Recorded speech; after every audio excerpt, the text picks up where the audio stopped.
السلام علیکم ورحمۃ اللہ وبرکاتہ۔ حضور اقدس صلی اللہ علیہ وسلم کا ایک پاک ارشاد مجھے آج عرض کرنا ہے۔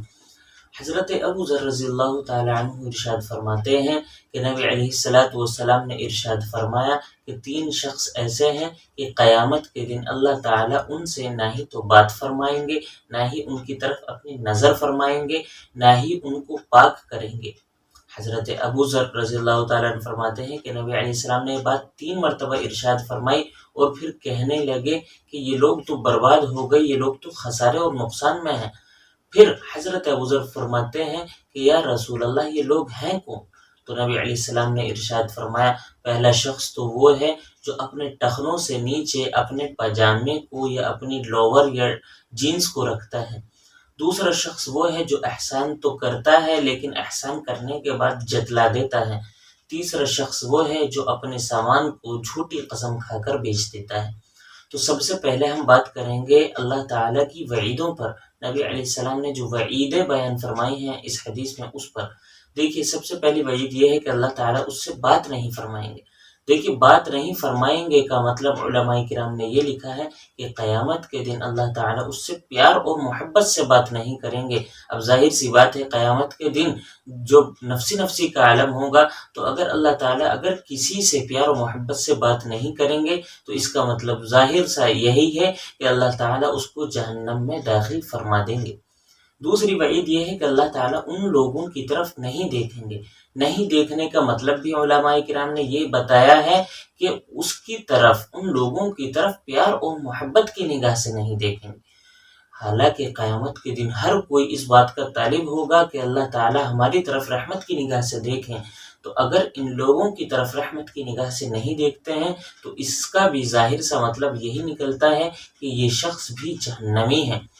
تیسری وعید یہ ہے کہ اس کو پاک صاف نہیں کریں گے۔ دیکھیے، جنت میں جو شخص بھی داخل ہوگا وہ اپنے گناہوں سے اس کی سزا پا کر پاک صاف ہو کر جنت میں داخل ہوگا۔ تو اللہ تعالیٰ فرما رہے ہیں کہ ان کو پاک نہیں فرمائیں گے، اس کا مطلب یہ ہے کہ اس شخص کو جنت میں داخل نہیں فرمائیں گے۔ تو یہ 3 وعیدیں فرمائی ہیں۔ یہ 3 وعید کن لوگوں کے لیے ہے اب یہ جان لیتے ہیں۔ پہلا شخص تو وہ ہے جو اپنے ٹخنوں سے نیچے اپنے پاجامے کو، اپنی جینز کو، اپنی لنگی کو، اپنے لوور کو رکھتا ہے۔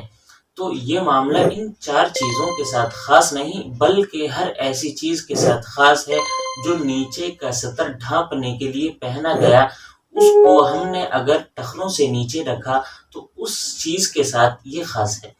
اسی طرح کی بہت ساری احادیث میں نبی علیہ السلام نے فرمایا ہے کہ جو شخص بھی اپنے ٹخنوں سے نیچے اپنے پاجامے کو یا اپنی جینس لوور کو رکھتا ہے تو فیشن کے طور پر یا تکبر کے طور پر، تو اللہ تعالیٰ قیامت کے دن اس شخص سے بات نہیں فرمائیں گے۔ ان جیسی احادیث کو سامنے رکھ کر علماء کرام نے یہ فیصلہ کیا ہے کہ ٹخنوں سے نیچے پاجامہ رکھنا یا جینس یا لوور رکھنا یہ ناجائز ہے، حرام ہے، اور یہ بہت بڑے گناہ کا باعث ہے۔ اور علماء کرام نے یہ بھی لکھا ہے کہ 2 عمل تو ایسے ہیں کہ جن عمل کی وجہ سے ہر وقت گناہ ملتا رہتا ہے، چاہے ہم نے روزہ رکھا ہو، چاہے ہم نماز پڑھ رہے ہوں، ان 2 حالتوں میں بھی گناہ ملتا رہتا ہے۔ ان میں سے پہلا عمل تو داڑھی کٹوانا ہے۔ داڑھی کٹوانا یہ بھی ناجائز حرام ہے۔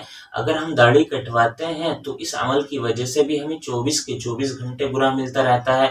دوسرا عمل ہے ہمارا ٹخنوں سے نیچے پاجامہ لٹکانا۔ اس عمل کی وجہ سے بھی ہمیں ہمیشہ گناہ ملتا رہتا ہے، چاہے ہم نماز پڑھ رہے ہوں، تو اس لیے ہمیں اس عمل سے بچنا چاہیے۔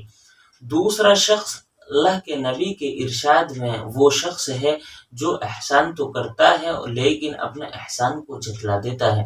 حضرت ابن عباس رضی اللہ تعالی عنہ کا ایک قول ہے، اس میں فرما رہے ہیں کہ جو کوئی شخص ہدیہ اور گفٹ اور تحفہ دینے کے بعد دوبارہ اس کو مانگتا ہے تو وہ اس کتے کی طرح ہے جو زمین پر الٹی کر دے اور پھر اسی الٹی کو چاٹ لے۔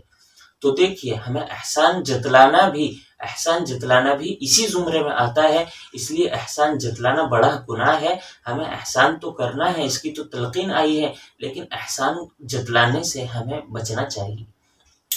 تیسرا شخص اللہ کے نبی کے اس ارشاد میں وہ شخص ہے جو اپنے سامان کو، جو اپنی چیزوں کو جھوٹی قسمیں کھا کر بیچتا ہے۔